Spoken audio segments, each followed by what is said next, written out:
coming up. So anyway, so we are very happy to welcome back to Mayan as a teacher, Mayan's previous director to myself, Beth Lesch. She is now a scholar at Alpha Beta, and we've had her teach for us in the past, so it's always exciting to have her teach again for us. So welcome back, Beth. Okay, thank you so much, Alana. So I want to share with you the context for the material that I'm going to share tonight.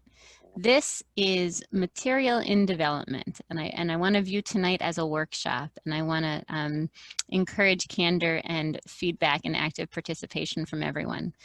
We are doing an experiment at Aleph Beta, where instead of only creating videos that focus on the Parsha or focus on holidays, we are trying to create theme-based videos so that we can build a whole library of, videos about life cycles, about marriage, and about, bar mitzvah, and about mourning, and videos about big questions and big philosophical and theological questions, etc.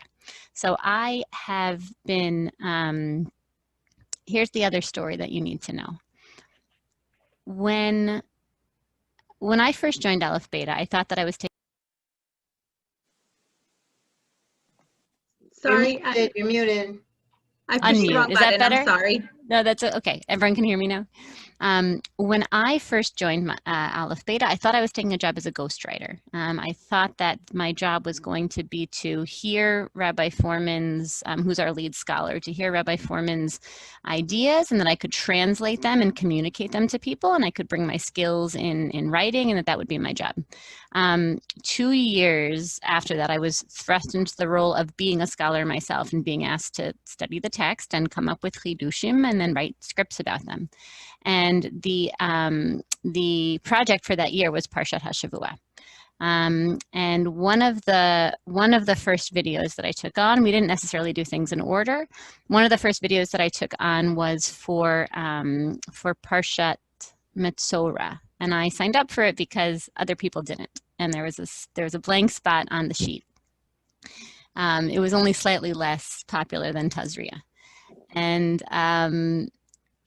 I remember, my boss said to me, "Here's the parameter. Come up with something new and interesting, and make sure it's something that we haven't discussed before," because Aleph Beta had already 4 years worth of material, having gone through the Parsha cycle. And I said, "Oh my gosh, there's not that much that goes on in Parshat Metzora. How am I going to find something new that Rabbi Foreman hasn't touched upon in some way?" And I went back and I watched the 4 videos that preceded the video that I would make. And I said, there was something that was so conspicuous to me that was missing that he hadn't addressed. Parshat Metzora talks in part about the laws of a mikvah. And he hadn't talked about the laws of a mikveh at all. He hadn't touched upon it. It wasn't on his radar. And that was the first time that it occurred to me. That was the first time that I got in touch in a powerful way with what my contribution to Torah as a woman might be. I wasn't used to thinking of my role at Aleph Beta in gendered terms, but seeing that there was this aspect of our spiritual reality, which was so present for me and so important in my monthly life, and it was so conspicuous a part of the Parsha, and that it just sort of didn't register as being one of the big themes for all of my male colleagues who, had their own mikveh experiences once a year, made me think, you know what, I think that there's things that I can see in this text that they're not seeing, and I think that there's a whole audience. I think there's a 50% of the audience out there, which is also waiting to hear Torah that touches upon their experience that they haven't heard before. So again, I didn't come into this thinking I would be a female teacher of women's Torah, but I've started to draw some power and some inspiration from that.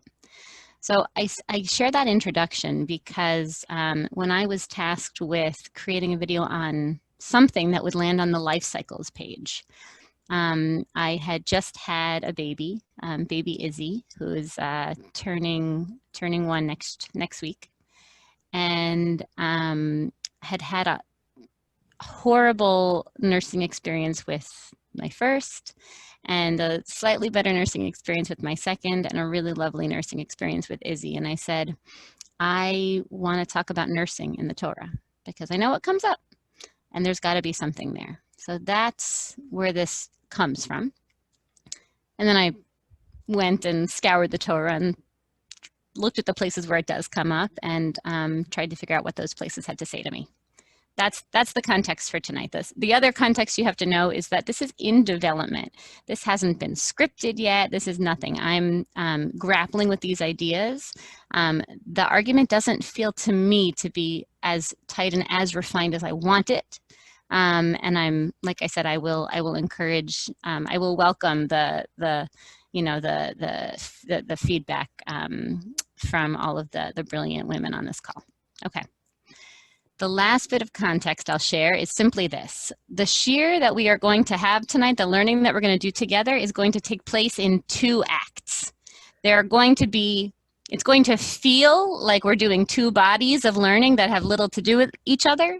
I'm going to ask you to dive into one thing and then put it on the shelf and then dive into a second thing. And at the end, we will see, if you're patient with me, we'll see how they all tie together. Okay.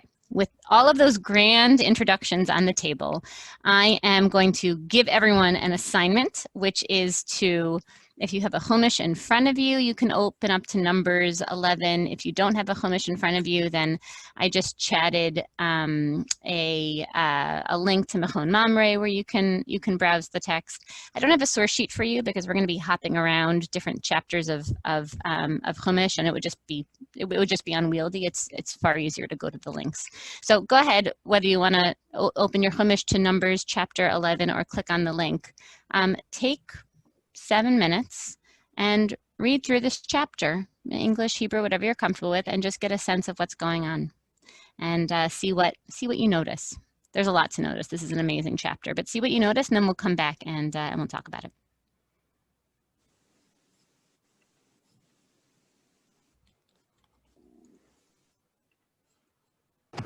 Beth, could you just repeat the chapter number, please? Yeah, it's Numbers chapter 11. Thanks.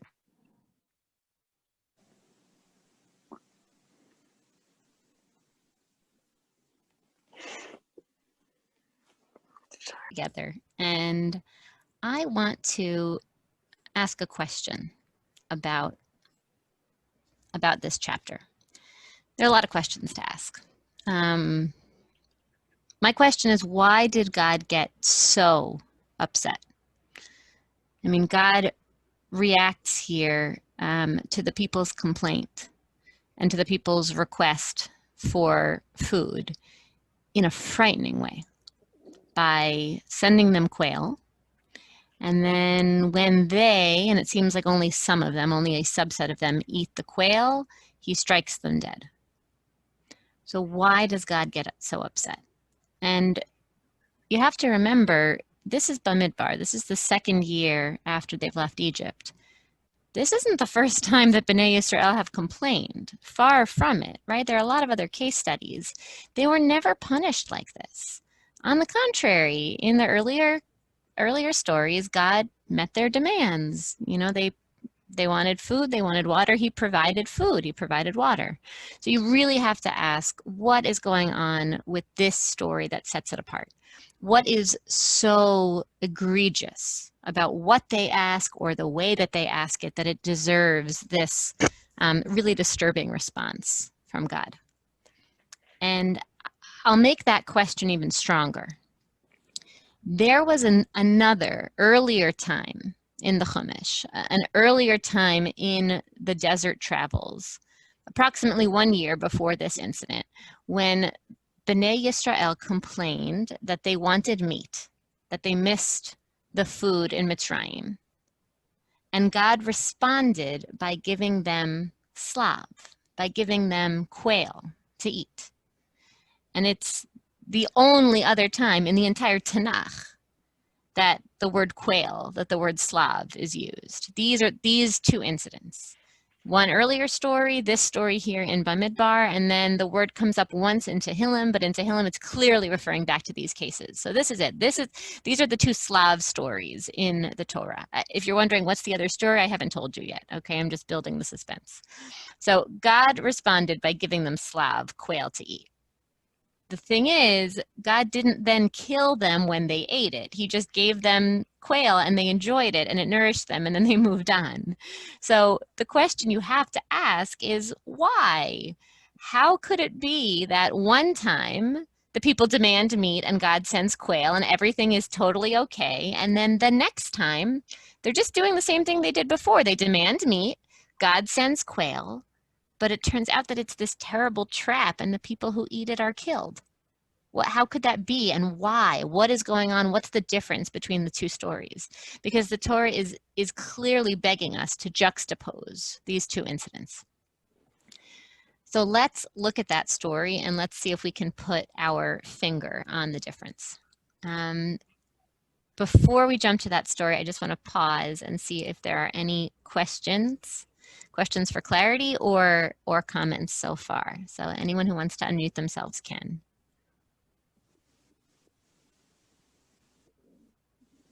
Nope. Okay. All right. We'll keep moving. The story, the other Slav story, is in Exodus chapter 16. Very shortly, on the heels of having left Mitzrayim, it's the chapter after the Song of the Sea. And I'm going to give you more homework. Again, because these chapters are long and there's a lot in them, take 5 minutes, read through Exodus 16. This time while you're reading, I want you to look for something in particular. Try to notice parallels between these two chapters. Notice thematic parallels and notice textual parallels, words that are unusual that appear in both stories, as well as common themes. And if you've got a place to write them down, just keep a record, and that way we can share and build a little list when we get back together. Okay. So again, Exodus 16. I'm going to send you a link.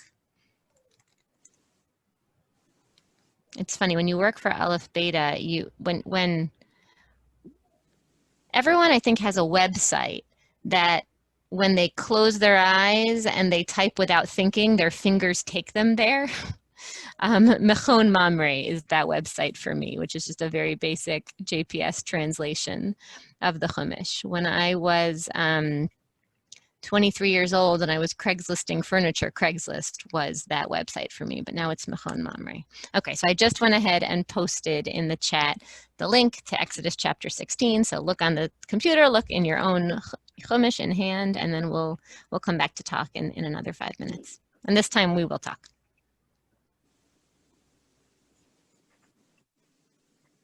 Continue skimming the chapter. You can do that while we're all sharing our finds. But I want to hear from everyone.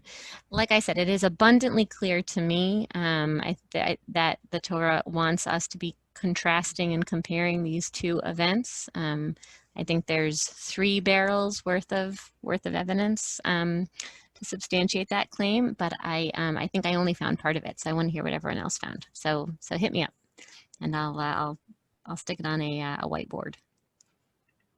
Who wants to go first? Go ahead, you can unmute yourself.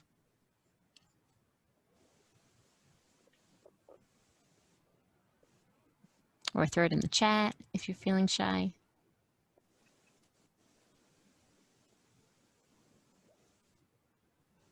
Everyone's a bit quiet, so I'm going to X out of this whiteboard so I can go back to seeing your faces.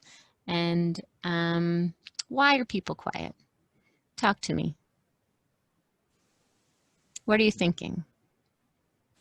Repeat the question. Okay. The question was, what are the parallels that you are seeing between this chapter and the Numbers 11 that we read before? What are the similarities between the stories? Did anything strike you? Complaints about food, the lack of food, the statements about the food that had been. Yep, great. Okay, let me just state that back. So they're complaining about food, not just any food. They're saying specifically we want meat, we want basar. That appears in both stories. And they're talking about how tasty the food was in Mitzrayim. Alicia wrote to me, there's a juxtaposition of the quail and the manna. Amazing. So as if it wasn't enough that these are the only two chapters in the Torah where we have the story about quail. It's also the only two chapters, obviously, where quail and man come up together, and in very interesting ways. In the Exodus story, we get first quail and then manna, and in the Numbers story, we have manna, no one wants that, and then we get quail. So there's a little bit of a chiasm going on. Those are the big things. I mean, there's lots of other small fun things that we can talk about. Those are the big parallels. Anyone want to call out any others? Yeah, Eileen. Oh no, you unmuted yourself. Did you want to add something? Oh, no, it was a mistake. Okay. For those of you who are intertextual junkies, there are a lot of, aside from the obvious ones like quail, there are a whole handful of words that are very unusual that appear only a handful of times, in the entire Tanakh, and they just happen to appear in these stories. One of those words is mam'it, in the root being ma'at in the Exodus story. It's the people who didn't who limited themselves and took less manna than they were allowed to take, it ended up expanding. And in the Numbers story, there's a description also about gathering the quails. But in that case, it's even the people who limited themselves, they still ended up with this much. That's a very unusual word. The word yomayim, which means 2 days, comes up in very few places in Tanakh, and it comes up in both of these stories. There's an anan, a cloud, in both stories. There's a bunch of things like that. There's a bunch of gems. The question. You're frozen. Uh-oh. You're frozen, Beth. Can't hear you. Oh no. There we go. You froze. Can you? I heard someone say that I was frozen, and I just got a little message saying my internet connection is stable. I'm sitting in the rabbi's office at shul because I thought this would be a good place. So if I keep me posted if I freeze again, and I can always call in on my phone. Okay, so now we've seen all these parallels between the two stories, and I want to ask you again. Having seen these, what was the difference between Bnei Yisrael's demand in Exodus and their demand in Numbers? Why is it that in Numbers, when they asked for meat, it was characterized as lustful, as overly desirous, as a rejection of God? That's the language that God uses. Kima astem. You've rejected me. So it's characterized that way in Numbers, but not in Exodus. What's going on? What's the difference? Does anyone have any possible insights that they want to put on the table? The thing that occurs to me is that the one in Bamidbar seems way more intense in general, and a couple things. First of all, you have sort of God and Moshe both kind of losing it at the same time. Yes. And that, they tend in the text to kind of, run interference for each other, tag team a little bit like parents. Yeah, when one of them gets hot, then the other one cools them down. Exactly, and now they're both angry at the same time, and it is a year or two later. They learned anything, right? So your theory is it's sort of a breaking point. Like when the first complaint came, okay, so this is a new relationship. They're more patient. They can weather it. But at this point, the people are they're still unsatisfied. They're still making demands. So by this point, they've lost their patience, and they've both lost their patience. So one isn't there to check the other, and that's why they just kind of explode in anger. Okay, that's an interesting possibility. My first reaction is that it seems to imply that that God's reaction isn't justified, or that God's reaction is somehow, it's like an error of impatience and anger. which would be a very, what's the word that I'm looking for? A very anthropologic read of God, which is not foreign in the Chumash, certainly, but I want to start out by reading the text generously, and I think reading God generously, charitably, and to try to figure out if we can find a theory that makes this a just reaction, a theory that allows us to say the people deserved what they got in Exodus, and they deserved what they got in Bamidbar. We'll see if we can play around with it. We'll see if we can find it. If we can't find it, then maybe we can come to Naomi's theory. And thank you for putting it out. Other thoughts? In the Shemot example. Yeah, go ahead. Who's speaking? Eileen, sorry. It's about 2 weeks out of Egypt. So presumably any stores of food that they had would be gone. If they had any, whatever they brought with them, or would be fading. And so they might really have been hungry. And in Bamidbar, they had manna to fulfill them every day. So it's, there's not a real need. It's a preference, not a need. Mm-hmm. Or being fussy, or being, I'm not sure. It's not the right word, but like pesky kids. But they're not. It's not something that's a serious problem, and they're making it into a big thing. Mm-hmm. Mm-hmm. That's great. Sort of being spoiled. Right. Eileen, thank you for that. Anyone else want to add to that or put a theory on the table? I was just gonna, I think the word that Eileen may have been looking for is ungrateful.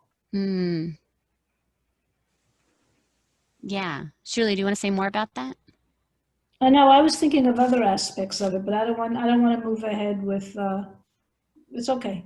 Okay. Go ahead. Is Aaron also involved in the later episode? Because in other words, what's very interesting is the dialogue between Moshe and Hashem. Mm-hmm. What role does Aaron play, if any, here? Mm-hmm. I was looking for. It's a great question. Aaron is absent from the Numbers account, whereas he seems very much to be a co-leader with Moshe earlier on in Numbers. If he has faded from leadership over the course of the year, we'd have to do a broader literature review of the other stories and Numbers to be able to see if that trend holds. But certainly when Moshe says, I feel like I'm alone here and I can't carry these people by myself, that's the implication that you get, right? Either that's all in his head and he's forgetting about the help that he's got and he's exaggerating, or over the course of the year, the people really have trended to rely more on him and him alone. Or it's not enough. Even the help he does have isn't enough. That's true. But he uses the language of levadi. Like I'm not able to do it by myself. I need help. Great question. So I wanna come back to what Eileen said, because Eileen, I think that I think that your theory nails it. I think that the difference between these two chapters is to cry out to God for food when you have none. That's legitimate. That's legitimate. God gives you quail. To cry out to God for food when you already have manna? So that is a kind of out of control desire, which stems, like Shuli was saying, from an egregious lack of appreciation. And the Torah uses different words to refer to the complaint.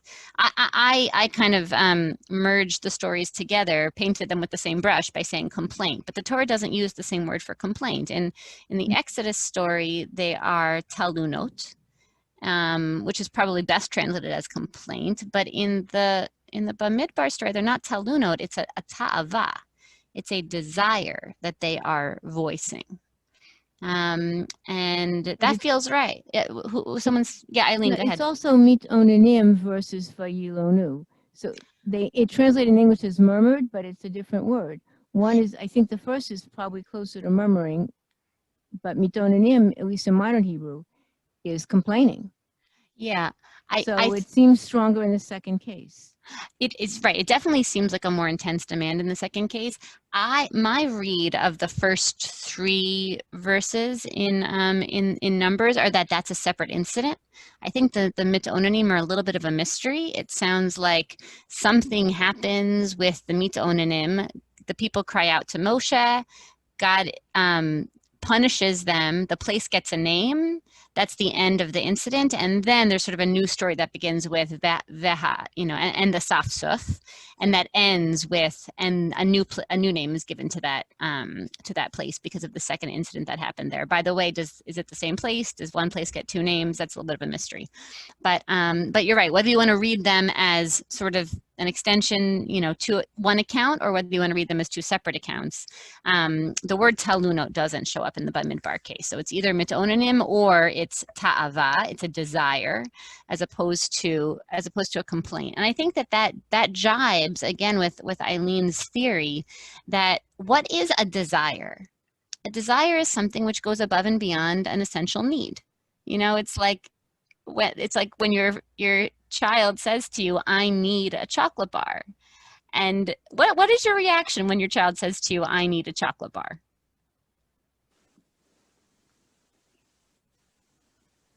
Can I speak for all the mothers here? Like you say, no, you don't need a chocolate bar. You want a chocolate bar, right? Like I might still give it to you, but let's just get something straight here. You don't need a chocolate bar.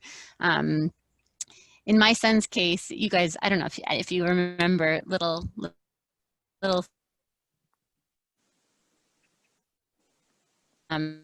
he manipulates this to his advantage, and he says, Ima, I'm hungry for a chocolate bar. Because hunger is the language of need, right? And I say, oh, then you must be hungry for a banana too. And he says, no, I'm only hungry for a chocolate bar. So I think you misunderstand what hunger is, right? So in this case, the people are hungry like Yehuda, but they're not hungry for man. They're only hungry for the cucumbers and the leeks and the garlic. And it sounds delicious. I would love that fish with leeks and garlic and onion. That sounds like a great combination. But they had man already. And that was somehow illegitimate. And that was met with punishment. Okay. I'm going to pause for another moment for questions and for comments.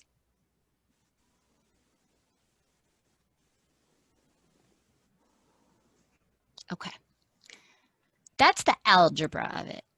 If you want the algebra to explain why God is a just God and why the Torah tells 2 stories about Slav and Man, and in one story the demand gets met with Slav that doesn't kill you, and in the second story the demand gets met with Slav that does kill you. I think that's the algebra. One story is the story where they get them on, and the other story is the story where they had them on and they took it for granted. And like Ruth said to me on chat, they were dissatisfied. Like Shuli said, they were ungrateful. That's the algebra. Algebra can be hard to connect to. I have a hard time connecting to this algebra because I still come back to this story and I think I can kind of empathize with this people. Meaning, yes, if I were in their shoes, I would appreciate the man. I get that the man was a really amazing gift that Hashem gave them. But eating the same food every single meal, day in and day out, it gets monotonous, and you can't blame them for just. Yeah.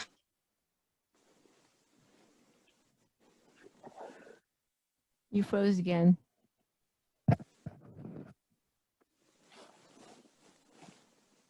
She'll be back.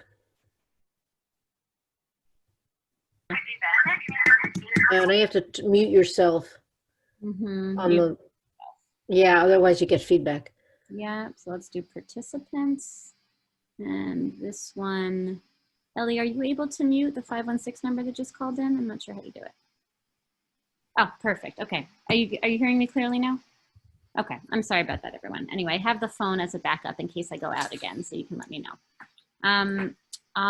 Where did we leave off? We were talking about how it's a little bit, it's easy to empathize with B'nai Israel. I gave you the algebra of why what they did was so bad, but I think it's a little bit hard to really, in our heart of hearts, internalize and get in touch with why what they did was so bad, such that if we were in their place, we wouldn't have done the same.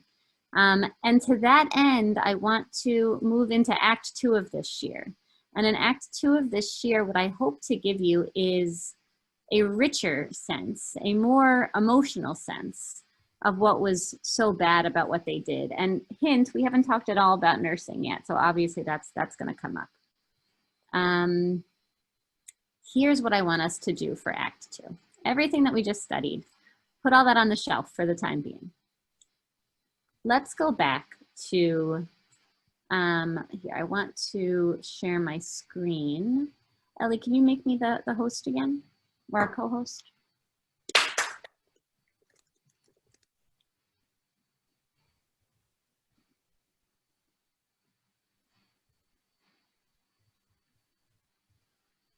Okay. Yep. Wonderful. Okay, good. So now I'm going to share my screen, and Ruth is pointing out to me on the chat that we have a nursing mother, sorry, a nursing father in Numbers, very much so. That's exactly where we're going to jump to.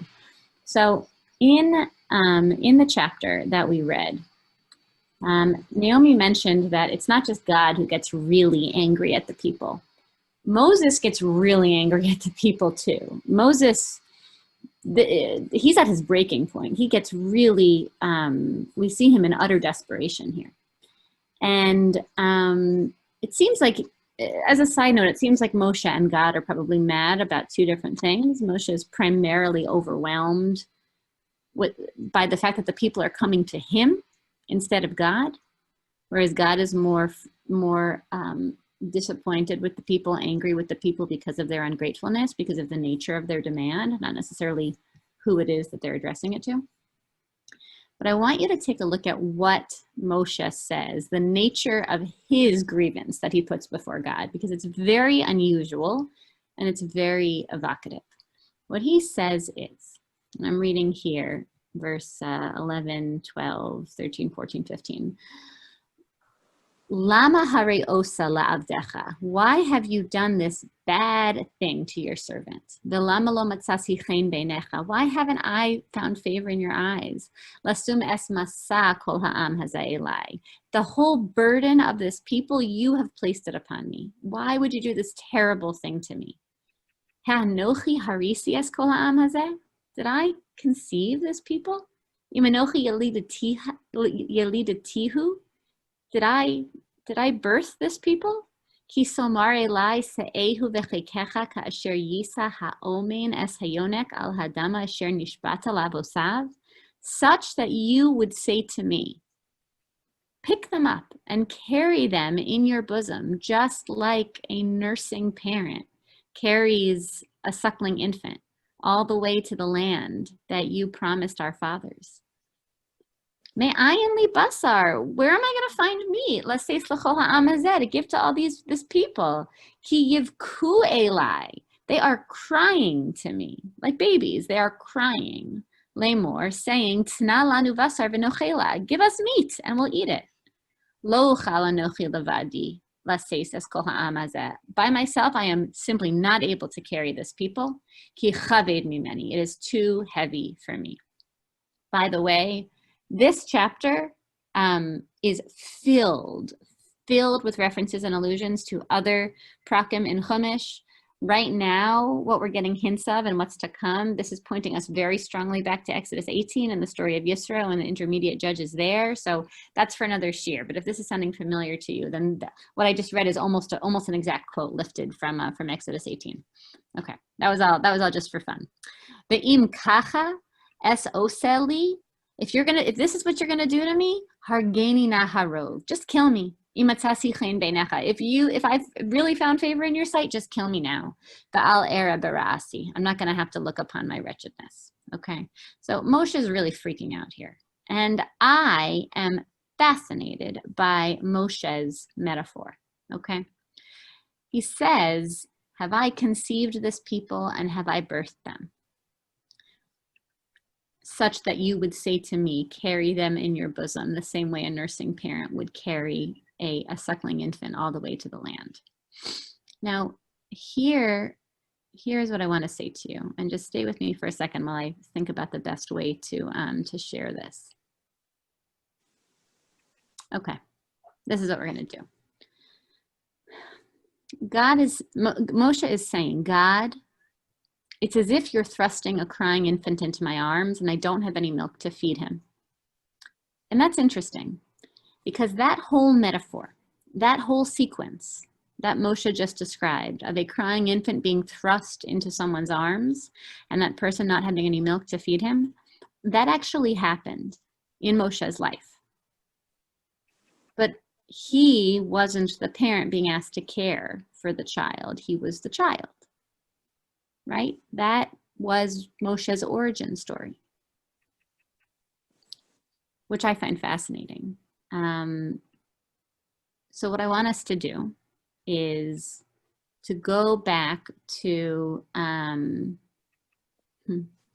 what I want us to do is to go back to Moshe's origin story, to go back to Exodus chapter 2, and to read that story, which, whether consciously or not, Moshe seems to be pointing us back to. And it's not obvious to me at all that it's on the conscious level for Moshe. And it's not even obvious to me that it's on the conscious level for the text. But it's what came up for me. When I read this metaphor, I said, this to me felt like a light bulb. So I want to read that story because I think that when you go back and you look at it for echoes of nursing, you find that nursing comes up all over the place and in really beautiful ways. Okay. So before we go back, although maybe it should come after, I have a Chumash with Rashi. That's what Jeffrey handed me off the shelf. Yeah. And I was skimming that, which is why I was slow in the chapter. And when they list the food from Egypt, beginning with the cucumbers, the response is that those are foods that are not good for nursing mothers, and that the man was everything except those foods. The man, right? That's right. That you're. This is very interesting. It sounds very similar to a sifrei that I was reading earlier. That the doctor would say to right. The doctor would say to the mother, don't eat onions, don't eat garlic, and those are all of the foods that a nursing mother would be prohibited from eating. What's the implication of that? That is that yet another? Is that a suggestion of the idea that? I'm almost afraid to get there too soon. Eileen, what do you make of it? And what do you bring it up? What do you make of it? It's just that the topic was nursing, and I skimmed down and I see this commentary is talking about nursing and tying something into nursing. Great. Whether they're tying that in because there was that image in the actual text of the chapter, I don't know. Why did they use it for those vegetables, not all of which we would consider bad for nursing, only some of them today? Yep. I don't know.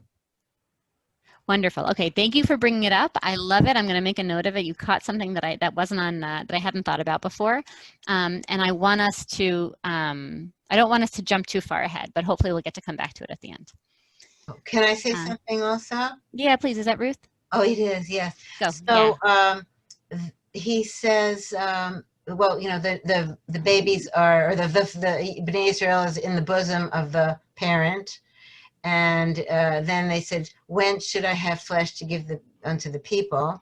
So this flesh could this be, the quail plus this, the comfort of being in the parents' skin-to-skin contact?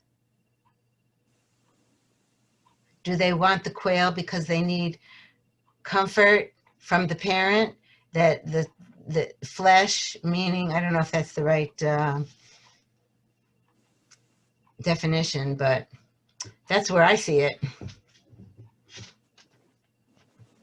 Can you hear me clearly? Yes. Okay, good. All right, so if the connection, I apologize. If the connection comes back, you'll see my face, but for the time being, you have my voice. So what I think Ruth's suggestion is very beautiful, that clearly the pshat is that the people are asking for basar in the form of meat that they want to consume. But Ruth is saying maybe this is playing off the idea that Moshe is referring to himself as an omein. In other words, an omein that's opposed to an omenek, as opposed to a nursing mother. There's two ways, God, in which I am not able to nurse this people. For one thing, I'm not you. I didn't, conceive them and birth them. But for another thing, I'm a man. and I couldn't nurse them even if I wanted to. I couldn't, my body just doesn't have it in me. So, so God, those are two ways in which I don't have what it takes to satisfy the people. So I think that's a very fun drush. Beth, yes. This is Naomi, and I should send you. I looked in the text at one point. I did a Dvar Torah on sort of the omen, omenet, and what is that in the text in general. And omenet does not refer. There's a different word for a nursing mother. It's not a nursing mother, right? In the book of Ruth, Naomi is an omenet also. She's not a nursing mother. It's a different kind of nurturing. And Mordechai is an omen. Right. Is it fair to say that a meneket is it's a technical description of a nursing mother? In other words, literally the person who gives milk to an infant to drink, that makes you a meneket. And omen, who is an omen? An omen is someone who nurses in the more relationship sense of the word. Someone who rears and cares for and nurtures. And obviously there's a play going on here in Moshe's comments, because he's talking about an omen vis-a-vis a yonek, so he's sort of mixing the technical definition and, like we're saying, this more relational definition. The people are asking for food, so it is clear that they have some very concrete need that they're looking to have met. But you're right. You're right that the root omen is more expansive than that, and that we do find it. It's not impossible for a man to be an omen. The word omen exists, like you're saying also by Mordechai. Right, but even in other places in the text, if I'm remembering correctly, and I would have to look this up, I think this is the only place where omen or omenet and yonek come up in the same pasuk. I think that's right. Because in general, they're different dimensions of speech, so to speak. Yeah, that's right. Yeah, thanks for adding that color. I meant it a little bit differently. Who's speaking? This is Ruth. I meant it a little bit differently, that the people wanted quail, flesh, but did they really want to be nurtured, comforted by Moshe when they were asking for quail? That's what I meant. So, say it one more time. Hold on, let me lower this. Say it one more time. That the people were asking for quail, but what they really wanted was comfort of the flesh of Moshe. That's it. So I think we have to say, Ruth, that's the level of drash, and that it's not the pshat, because the pshat is that the incident opens with a cry for food, and that what seems to make Moshe so upset, what is bad in his eyes, and what makes him react, is the fact that the people are crying and saying, we want food, we want these very specific kinds of food, and he's asking himself, how is it that I'm supposed to get, provide the food for them? And there's an additional question, which is, is he saying, is he, as a matter of hyperbole, as a matter of making his point, saying to God, there are so many ways in which I am not suited for this position. There are so many ways in which I am not able to satisfy this people's demands. This is not a good fit. Right. And I think your read was a fun play on that. Okay. I want to move us to Shemot 2 to read Moshe's origin story. What I'm going to do is, just like I did before, if you want to open up your Chumash to Shemot 2, you can. If you want to follow me to this Machon Madre link, you can do that as well. And this story we're going to learn together, and I'm going to try to share my screen, and I hope I stay with you. I hope the internet stays with me. I'm in the hallway now instead of being in the office. And Alana, if you just give me permission to screen share, then I will share the screen with you, and then we'll be able to read this together. Okay, I'm the co-host. I'm going to share the screen, and here we go.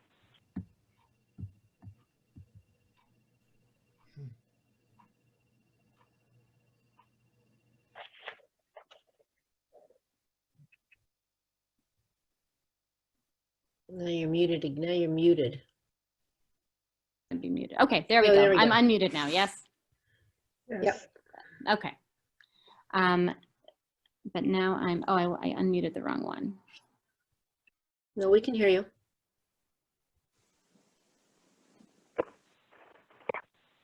Okay, sorry, just to get rid of the feedback. Okay, everyone can hear me clearly? Yes. Thumbs up. Okay, good. All right, so you've got a Levite man and a Levite woman, and they marry one another. The Tahar Haisha, the Tela Ben, the woman conceives, she bears a son. The Tera Oso Kitovhu, the Tittanehu, Shlosha Yerachim. So she obviously, you know, this is a time of genocide. Paro has decreed that every male Hebrew baby needs to be killed, needs to be thrown into the Nile. And instead of doing what all of the other mothers ostensibly are doing, which is that they're bearing their children, and then shortly thereafter the Egyptians are rushing in and grabbing the babies and taking them from their arms, somehow she decides that because this baby is Tov, and one would think that every baby is Tov in his mother's eyes, she decides that she's going to try to evade the decree. And she hides him for 3 months. I think the Torah is being a little bit shy with us here. I want to ask you how you think she hid him. If you were Yocheved, how physically, how would you? I would put him inside my clothes. That's right. Yeah. I think there's 2 ways in which you need to hide an infant. You need to hide the sight of them physically, and you need to hide the sound of them. So you can put him close to your body underneath some flowing garments and hide him physically. And I'm thinking that if you want to keep him quiet, you're nursing him relentlessly, right? If you want to keep a newborn infant quiet, that's the way to do it. And then they're either nursing or they're sleeping, right? You can probably kind of get away with that. And then that lasts for 3 months. And then it gets to the point where she can no longer hide him. Why do you think that 4 months is the turning point when all of a sudden the hiding game that worked up until now stops working? They're He's bigger, getting they're more big. aware of the world. Sorry, people are speaking at the same time. I could try again? He's getting too big. Yeah. Okay, so Ruth says he's getting too big. And what was the other comment? I think they're more aware of the world around them. It's not, they don't want to be hidden in the same way. I think that's, yeah, both of those comments ring really true to me. First of all, the baby is just physically bigger. Can you hide a baby that's that big in your clothes? Maybe the baby is also moving around a lot more and is less happy to be hidden in your clothes. And this is my personal experience of 3 data points, you know, so anecdata, take it or leave it. I find that around the end of the 3-month period, that is when, how do I put this? That's when babies start to get noisy in a very particular way. They start to get noisy not because they have unmet physical needs that they are expressing to you, because they do that from the start, right? I'm hungry, change my diaper, I'm tired, that's from the start. But starting around this time, they start to make social sounds. So even if all of their physical needs are met, I'll tell you a short story. I remember when I was in St. Louis, I taught a 5-part class at the Chabad to the WashU students. And at the time, my Rena was 3 months old. And she was so quiet. It was like no one even knew she existed. My father-in-law came to visit us when she was born, and I was like, I bet you thought we had another kid, right? You know, she's sleeping in the back room. She was so quiet as an infant. And I thought, I'll just take her with me to the class, and I'll hold her in my arms, and it'll be great. And I didn't realize that we had somehow passed that critical mark where all of a sudden Rena wasn't going to be so quiet and wasn't just going to be happy in my arms. And I was teaching the class, and I was holding her like this, and she all of a sudden started to go, da, da, da, da, da, da, da, right? And the louder I got, I would speak louder to try to overcome what she was saying. And the louder that I would get, the louder she would get, until I was screaming at the top of my lungs. I was like, can you hear me in the back? And she was, ah, da, da, da. And then I just turned and I looked at her. And she quieted immediately, right? And it was this social cry of, my needs are met, my physical needs, I'm not hungry, but I just want to talk to you. And you can't, a kid like that, you just can't keep them silent. You can't nurse them relentlessly into silence. That's gone, right? I have to share with you that, was someone saying something? No. She was I'll share with copying you that. you. She was copying you. That's right. That's right. That might have been what it was. And the louder I got, the more it defeated the purpose, right? I shared this story with a colleague of mine because I just wanted to feel out. I was like, is this just my kids or do other people have this experience? And my colleague said, oh yeah, starting around 4 months, we call it the pterodactyl phase. And I said, oh my gosh, I independently arrived at the same dinosaur. that was the word that I also used to describe it. It's the pterodactyl phase. Ah, blah, blah. I thought that was great. I don't know if other people can relate to having little pterodactyls. Okay, that I think is, again, some silent insights into verses 2 and 3 that are going on here in Moshe's origin story. Now what happened? By the way, is Moshe Yocheved's first baby, or is she a seasoned mother? She's got 2 other kids. Julie just mutely, I just read her lips, a seasoned mother, she said. And Naomi was corroborating. Good. So she's already got Aharon, she's already got Miriam. She knows that 3-month period of quietness is not going to last. She has to know that it's hopeless, right? She's not a new mother who says, oh, I'm lucky I got a quiet baby, right? Maybe he'll just be quiet his whole life. She knows that the pterodactyl phase is coming, and there's something tragic about that. There's something so futile. Like, what does she think that she is doing, and what does she think she's accomplishing, and how long can she possibly forestall the inevitable? So much so that by the time you get to verse 3, when she can't hide him anymore, and she puts him in this teva. The teva is really like a coffin that she's putting him into. You know, like she's handing him over in a box into the Nile. The Nile is the destination where the baby Hebrew boys meet their death, and she's putting him in a box into that place.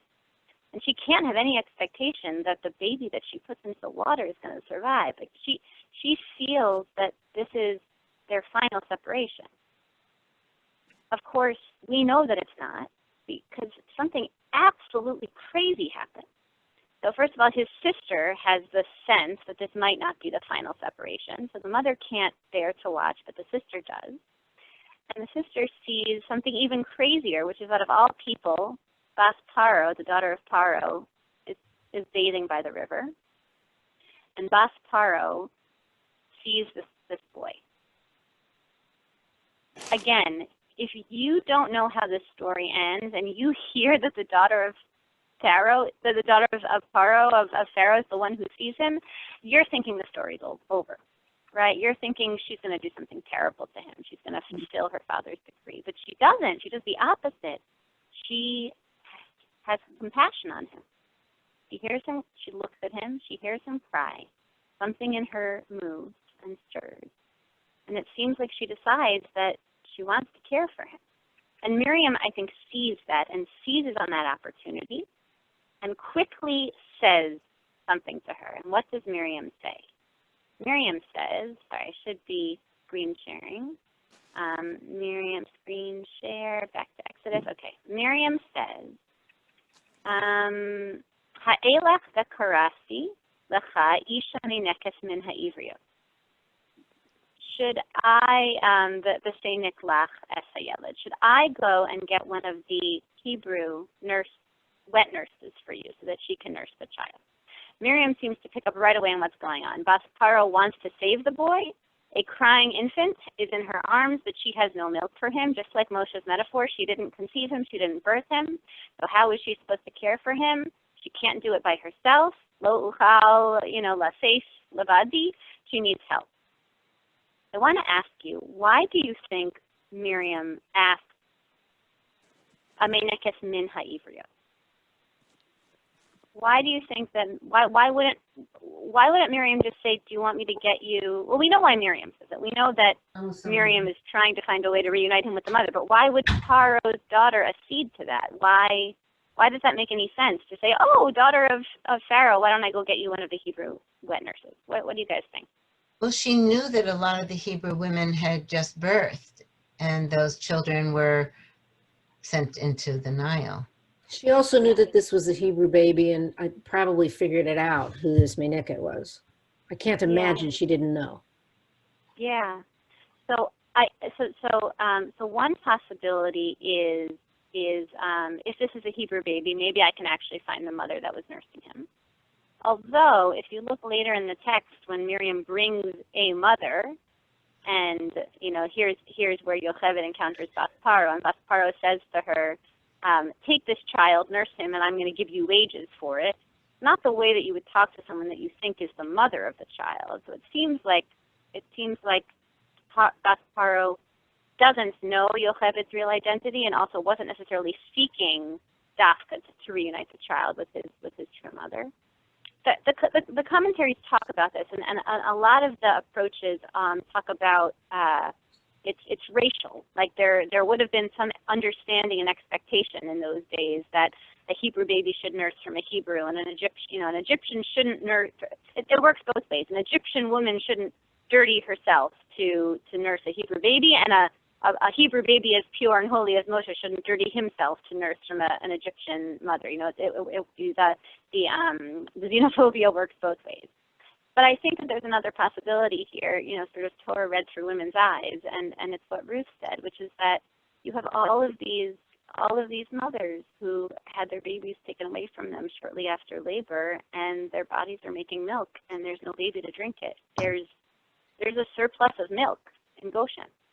And maybe everyone around town, including the Mitzri women, knew that if you need a wet nurse, that's where you can go to find one, So, it's a peek into one of the many layers of the tragedy and the trauma of what was going on in Mitzrayim. So the woman takes the child and nurses it, and this is the craziest thing of all. We read this verse, we have no idea how dramatic it is what we're reading. Yocheved thought that she was putting baby Moshe into the Nile to deliver him to a certain death. She thought that was the final separation. And then it turns out that later that day she is reunited with him, and he is given back over into her arms, and she gets to nurse him again. And not just for one day, not just for 2 days, there's a whole era of Moshe's life when he is with his mother again, Vayigdal Hayeled, right? We don't know how long is it. Is it 2 years? Is it 3 years? I don't know. But Vayigdal Hayeled, some significant, discrete era of his life is spent again in his mother's care. So much so that it's not until that period of nursing ends that we read Yocheved brings him to Bat Paro and Vayehi la Levain, that it's not until that point that Moshe truly becomes like a son to Bat Paro. The implication being that up until then, his mother figure really was Yocheved. She wasn't like a hired hand who was nursing him and then handing him back over to Bat Paro, his adoptive mother. He was kind of Yocheved's son again for that time. There's a lot of rich stuff that we could go into if we continue to tell the story. But what I want to point out for you is that there is this hidden story in Moshe's origin, which is about the preciousness of a mother and an infant, and the preciousness of being able to nurse from your true parent, a parent who loves you unconditionally and has the means to provide everything that you need. And Moshe had that, and it was ripped away from him, and then in a miraculous way, he got that back. In a miraculous way, he had the opportunity again to partake of this precious, precious thing.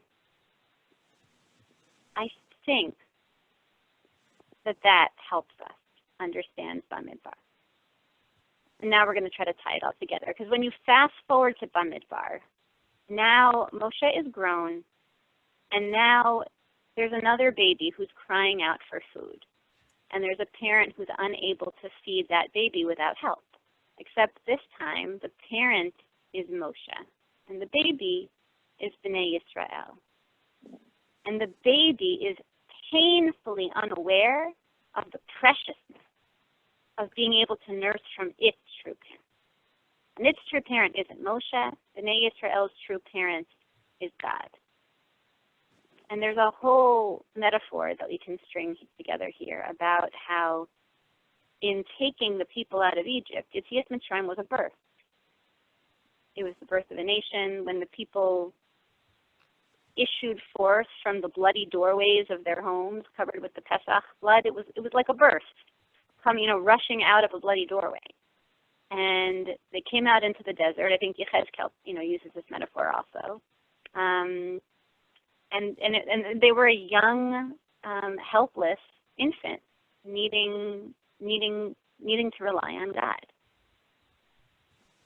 But they didn't rely on God. They failed to appreciate the preciousness of having their needs met fully by God. They failed to appreciate that gift, that they had someone who loved them and was positioned to provide for them, and not someone who was ripped away like in Moshe's case, but someone who was there the whole time saying, I'm here, why are you rejecting me? If you had the opportunity to nurse from your mother's breast, to be held in her loving embrace, you wouldn't be talking about leeks and cucumbers and fish and meat, If they could only see how beautiful it is to turn to God and allow Him to sustain them and to accept that what God was offering them was all that they needed. That in the same way that what we give a baby, it's exactly the formula for what their bodies need. What God was giving them, the man, was all that they needed.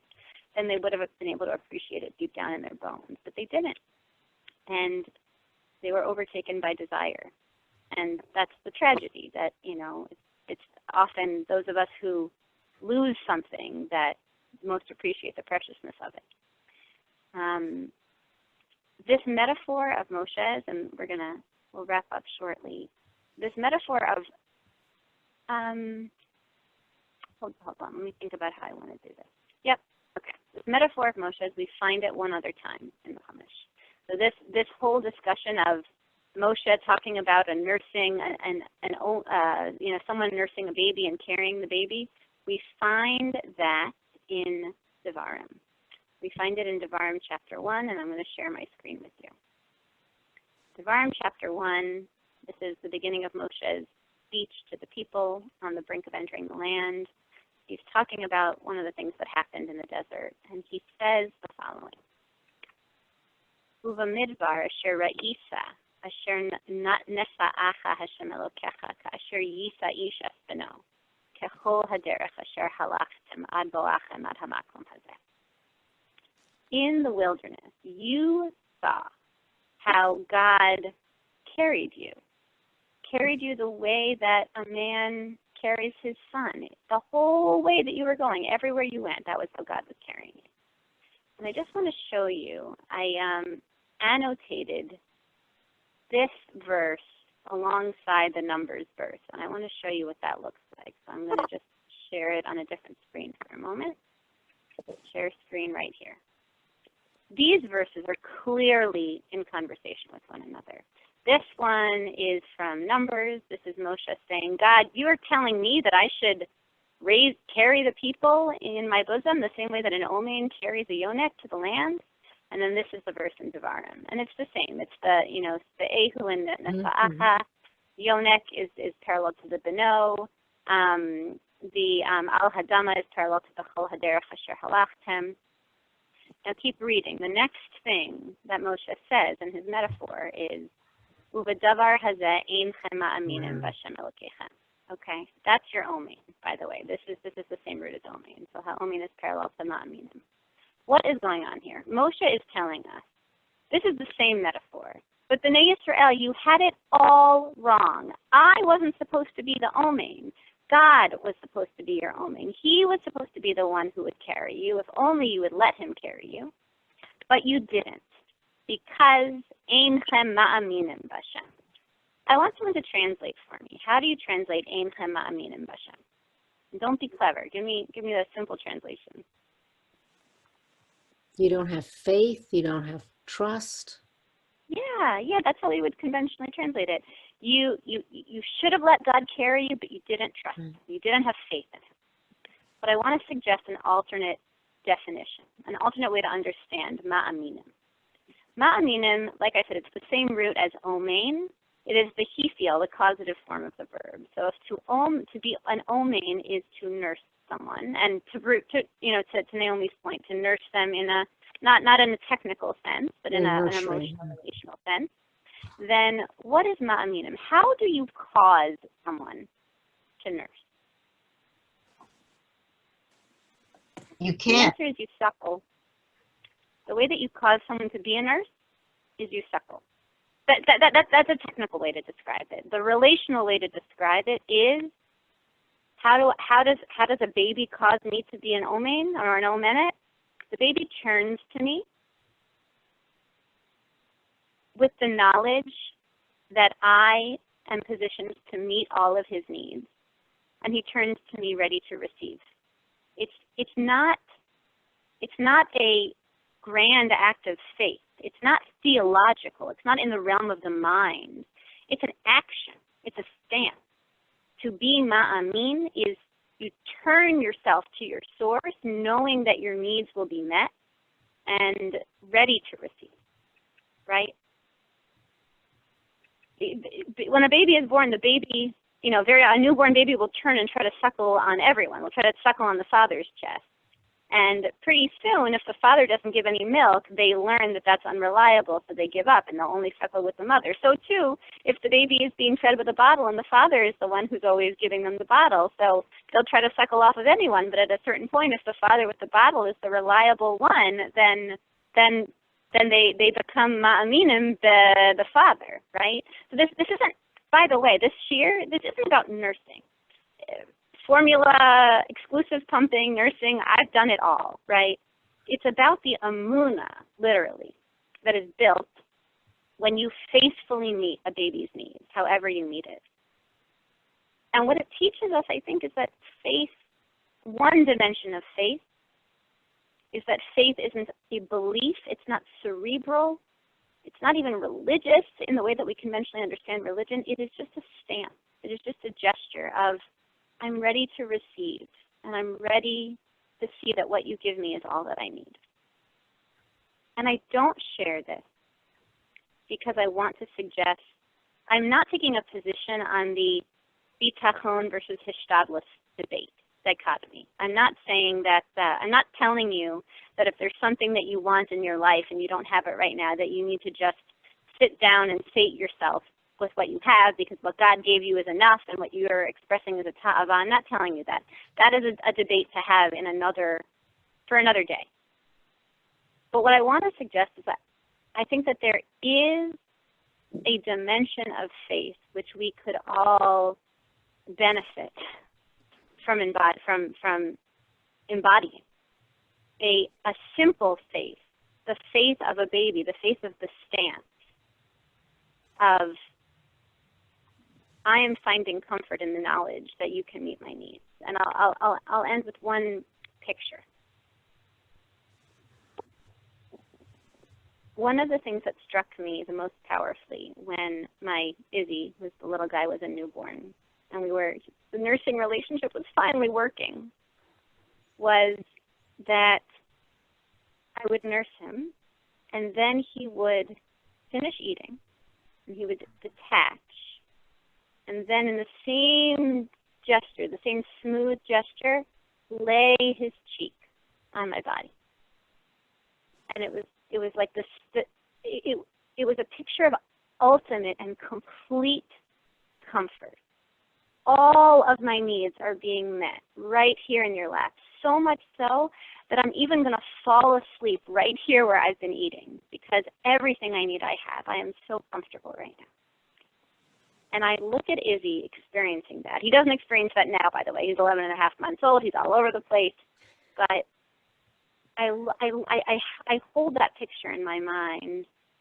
And when things are hard, I try to tap into that. And I try to tap into that stance of Izzy's, but vis-a-vis God, where I'm the baby. And I say to myself, can I tune into that sense of comfort, simply knowing that God, my parent in some sense, cares about me and is here.